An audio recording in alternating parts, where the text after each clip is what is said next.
ब्रह्म प्रणाम, गुरु प्रणाम, संत प्रणाम, करत मंगलाचार शुभा, नासत विघ्न अनंत, मात भवानी दाहिने, सन्मुख होय गणेश, पांच देव रक्षा करे,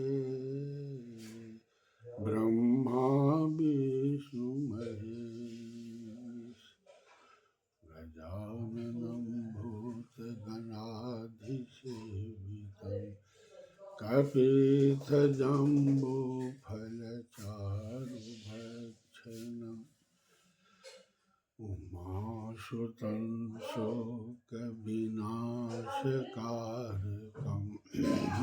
नमामि विघ्नेश्वरपादपङ्कजं, मङ्गलं भगवान् विष्णु, मङ्गलं गरुडध्वज, मङ्गलं पुण्डरीकाक्ष, मङ्गलायतनो हरिः, सशङ्खचक्रं सकरीकुण्डलं सपीतवस्त्रं सरसीरुहं, सहारवक्षस्थलकौस्तुभश्रियं नमामि विष्णुं शिरसा चतुर्भुजम्, लोकाभिरामं रणरङ्गधीरं राजीवनेत्रं, रघुवंशनाथं कारुण्यरूपं करुणाकरं तं श्रीरामचन्द्रं शरणं प्रपद्ये, मनोजवं मारुततुल्यवेगं, जितेन्द्रियं बुद्धिमतां वरिष्ठं, वातात्मजं वानरयूथमुख्यं, श्रीरामदूतं शरणं प्रपद्ये, श्रीरामदूतं शरणं प्रपद्ये। भक्तजनों, बहुत सारे भक्त तीर्थ जाते हैं। सो यहाँ पर मैं एक बार अगस्त जी ने लोपामुद्रा से तीर्थों के विषय में कहा कि लोपामुद्रा और बहुत ऋषि यहाँ विराजमान थे। उस समय में अगस्त जी ने कहा कि जिन तीर्थों में स्नान करके मनुष्य परम गति को प्राप्त होता है, इससे पहले इनको जो है अनुष्ठान करना चाहिए, चाहे 11 दिन का करे चाहे 21 दिन का करे, और इनके पास में ये गुण सब हो जाना चाहिए। क्या गुण सब? तो सत्य, क्षमा, इंद्रिय संयम, सब प्राणियों के प्रति दया, सरलता, दान, मन का दमन, संतोष, ब्रह्मचर्य का पालन, प्रिय भाषण, ज्ञान, घृति और तपस्या, ये पहले ही हो जाना चाहिए। इसके बाद में ये तीर्थ का गमन करें। इससे क्या होगा? तो परम गति को प्राप्त होगा। श्रीनु तीर्थान गदतो मानशान ममानघे, येषु सम्यं नरः स्नात्वा प्रयातु परमाम गतिम। परम गति को प्राप्त होता है तीर्थों में जाने से, लेकिन जितने शब्द हम बोले हैं ये अवश्य ये अनुष्ठान पहले कर ले, कारण जो अभी कलयुग है। तो क्या? तो सत्यम तीर्थम, क्षमा तीर्थम, तीर्थमिंद्र निग्रह, सर्वभूत दया तीर्था, तीर्थमार्जवमेव च, दानं तीर्थं दमस्तीर्थं संतोकस्तीर्थमुच्यते अब्रह्मचर्य परम तीर्था तीर्थ च प्रियवादिता ज्ञानं तीर्था घृतिस्तीर्था अतपस्तीर्थामुदाहृतम् अतीर्थानामपि ततीर्थ्या विशुद्धिर्मनसः पराः। कहते हैं कि मन की परम विशुद्धि तीर्थों का भी तीर्थ है। जल में डुबकी मारने का नाम ही स्नान नहीं है। डुबकी मार लिए तो तीर्थ हो गया। सो अगस्त जी बोलते हैं जो इससे नहीं होता है। जितने बात इसमें क्या होता है, तो जिसने इंद्रिय संयम रूप स्नान किया है, इंद्री का भी संयम चाहिए, फिर ये स्नान सही होता है। जिसका चित्त शुद्ध हो गया है वही पवित्र है। चित्त ही जो है ये परम स्नान है, शुद्ध हो गया। अब यहाँ पर मैं तो इस तरह का बात जो शास्त्र बताता है वो तो हम देखते नहीं हैं। यहाँ तो चल देता है सब, चलो तीर्थों में चलो, यहाँ पर में जो हो जितना जो हो वो समझ से बाहर का बात रहता है। तो शास्त्र बोलते हैं कि जो लोभी, चुगलखोर, निर्दय, दंभी, विषयों में आसक्त है, वह सारे तीर्थों में भली भांत स्नान कर लेने पर भी पापी और मलिन ही है। आप कहिए, जो शास्त्र इस तरह से बात बोल रहे हैं, जो इस तरह का जो आदमी रहता है वो तीर्थ जाने से भी इनको कोई फल नहीं प्राप्त हो सकता है। शरीर का मैल उतारने से भी मनुष्य निर्मल नहीं होता। मन के मल को निकाल देने पर ही भीतर से सुनिर्मल होता है। जल जंतु जल में ही पैदा होते हैं और जल में ही मरते हैं, परंतु वह स्वर्ग में नहीं जाते, क्योंकि उनके मन का मल नहीं धुलता। इस जल में तो जीव जंतु भी रहते हैं ना, लेकिन वो कहाँ स्वर्ग में चला जाता है। मन का मैल तो इसके पास में रहता ही है ना।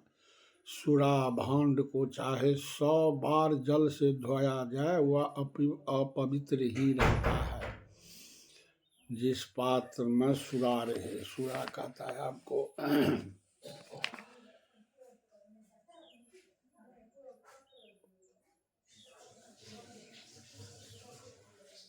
गंदगी चीज जो लोग पीता रहता है, शराब, शराब को ही सुरा कहता है। जो पात्र में रखेंगे उस पात्र को यदि 100 बार धोएंगे तो पर भी ये अपवित्र रहेगा। सो बता रहे हैं कि जब तक मन का भाव शुद्ध नहीं है तब तक उनके लिए दान, जग, शौच, तप, तीर्थ सेवन और स्वाध्याय सभी अतीर्थ है। जिनका इंद्रिय संयम में है वह मनुष्य जहाँ रहता है वहीं उनके लिए कुरुक्षेत्र है, नेमिखारन है, पुष्कराद है, और वहीं पर सब तीर्थ विद्यमान है। ध्यान से विशुद्ध हुए राग द्वेष रूपी मल का नाश करने वाले ज्ञान जल में जो स्नान करता है वही परम गति को प्राप्त होता है। वो जो है सो शास्त्र में सो बता रहा है। और ये अगस्त मुनि बहुत सारे ऋषियों को बता रहे हैं तीर्थों के विषय में कि न जलापलुत देहस्या स्नानमित विधीयते न स्नातो यो दमस्नातः शुचि शुद्ध मनोमलः यो लुब्धा पिशुनः क्रूरो दम्भिको विषयात्मकः सर्वतीर्थेष्वप्यस्नातः पापो मलिन एव सः। न शरीर मल त्यागा नरो भवत निर्मलः मानसे तु मले त्यक्ते भवत्यन्तः सो निर्मलः न च गच्छन्ते ते स्वर्गमविशुद्धमनो मलाः विषयेषति संरागो मानसो मल उच्यते तिस्यवे हि विरागोस्य निर्मल्यं समुदाहितम् अचित्तमन्तर्गतं दृष्टं तीर्थस्नानं शुद्धयति सतसोऽपि जलेर्घोते शूराभाण्डमिवा शुचि आदानमिज्या तपः शोचं तीर्थसेवा सुतं तथा सर्वान् एतान् तीर्थानि अजदि भावो न निर्मलः भावना तो निर्मल नहीं है, मन तो शुद्ध है नहीं, फिर तीर्थ में जाने का क्या फल होता है। यदि मन शुद्ध रहे, असत भाषित नहीं रहे, दूसरे को सहायता करे और ये अनुष्ठान कर करके कलयुग का मानव जा सकता है तीर्थ। और कहता है कि जो तीर्थ जो जाएंगे तो स्नान जो करेंगे तो ये तो निश्चित रूप से है, परम गति को प्राप्त होता है तीर्थों में जाने से, लेकिन ये सब करना चाहिए। इसलिए 21 दिन 31 दिन 11 दिन पहले से ही एक समय भोजन करिए, और जो भी मुंह से शब्द निकले वो सत्य निकले, पूजा पाठ करते हुए निकले, एक दूसरे को दान देते रहिए, जो हो सके जो बने वो दान भी करते रहिए, भगवान में अपना स्मरण रखे रहिए। कारण जो आपको तीर्थ जाना है ना, तो यहाँ ऋषि ये भी प्रश्न उठा दिए हैं कि गंगादि तीर्थेषु बसंत मत्स्या, यदि आप गंगा में तीर्थ में स्नान करेंगे तो वो गंगा नदी में तो मत्स्या कहता है मछली, मछली भी तो वास करती है गंगा में। आ देवालये पक्षी गणाश्च संति, मंदिर में देखेंगे घोंसला बना करके पक्षी लोग भी वास करता रहता है। भावोन्चितास्ते न फलम लभन्ते, और यदि इसको ज्ञान नहीं है कि सत्य बोलने से पुण्य होता है, दूसरों को अच्छा करने से पुण्य होता है, परोपकाराय पुण्याय, दूसरों को परोपकार करे, परोपकाराय पुण्याय पापाय परपीडनम, और दूसरों को सताने से कष्ट देने से तो पाप होता ही है। तो तीर्थाच देवा यत नाच मुख्यात भावम ततो हृत कमले निधाय, और तीर्थान सेवेत समाहितात्मा, गंगा आदि तीर्थों में मछलियां निवास करती, देव मंदिर में पक्षी गण रहते, किंतु उनके चित्त भक्ति भाव से रहित होने के कारण उन्हें तीर्थ सेवन और देव मंदिर स्थित कोई फल नहीं मिलता। अतः हृदय कमल में भाव का संग्रह करके एकाग्रचित होकर तीर्थ सेवन करना चाहिए। ये सब जो बात है सो आपको नारद पुराण में मिलेगा।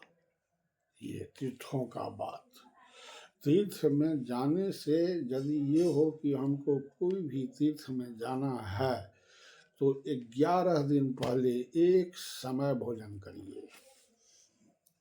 आपके मुंह से कोई भी शब्द निकले तो ऐसा शब्द नहीं निकले कि न ब्रियात सत्यम अप्रियम, जो सत्य भी रहे लेकिन अप्रिय लागे। है बात सत्य लेकिन आप यदि बोलेंगे तो वो तो अप्रिय बोल दिए ना आप, इसलिए भी नहीं बोलिए। सत्यम ब्रूयात्, सत्य बोलिए। प्रियम ब्रूयात्, प्रिय बोलिए। अन्नो ब्रूयात् सत्यम प्रियम नहीं बोलिए, जो अप्रिय लगे। वो भी मना करता है शास्त्र, नहीं बोलिए। एक धर्म सनातन, ये बताता है कि ये भी जो है सो एक ठो धर्म है। ये जो है सो एक प्रकार का ये धर्म है।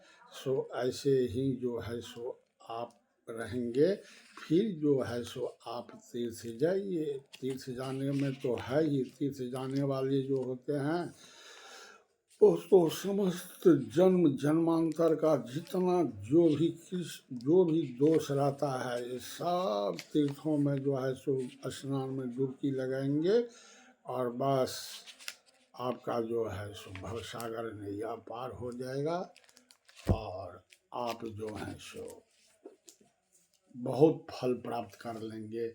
इसीलिए मैं तीर्थ में जाने से पहले कलयुग का भक्तों को ये आवश्यक है, 21 दिन, 31 दिन, 11 दिन पहले से ही अनुष्ठान आरंभ कर दें।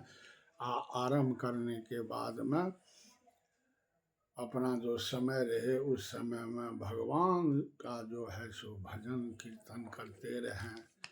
श्री कृष्ण गोविंद हरे मुरारे,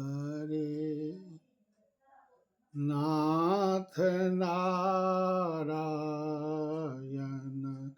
वासुदेवा। श्री कृष्ण गोविंद हरे मुरारे, नाथ नारायण वासुदेवा।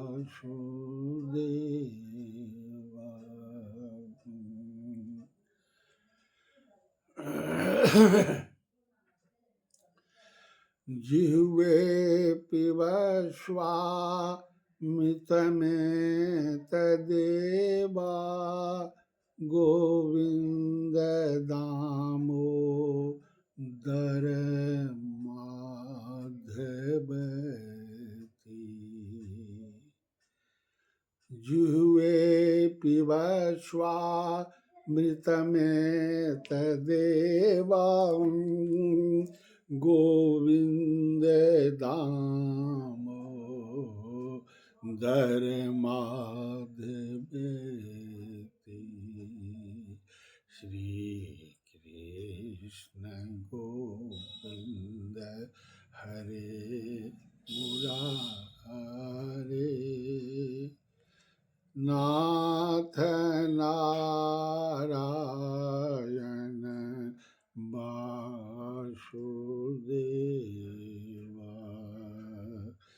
विक्रेतु कामाखिल गोपकन्या, मुरारी पादार पितचित वृत्ति,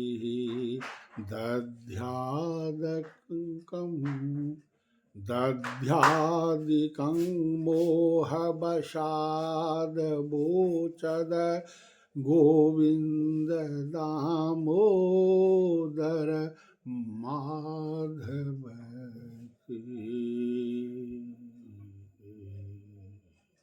श्री कृष्ण गोविंद हरे मुरारे, नाथ नारायणं वासुदेवा।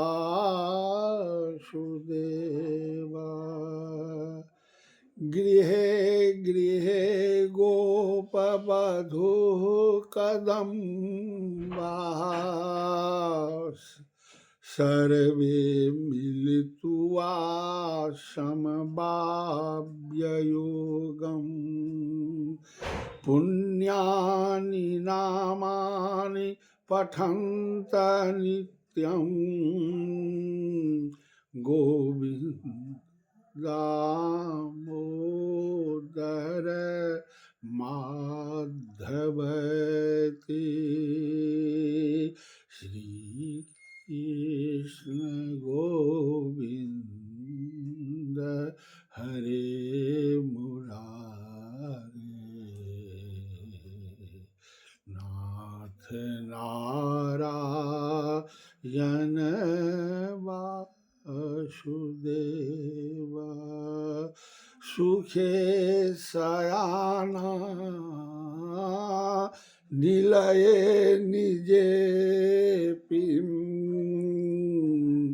नामान विष्णु प्रविदन्त मर्त्या ते निश्चितं तं मय तथा व्रजन्ते गोविन्द दामोदर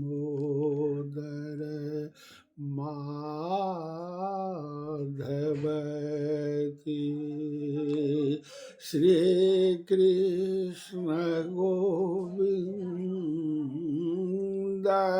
हरे मुरारे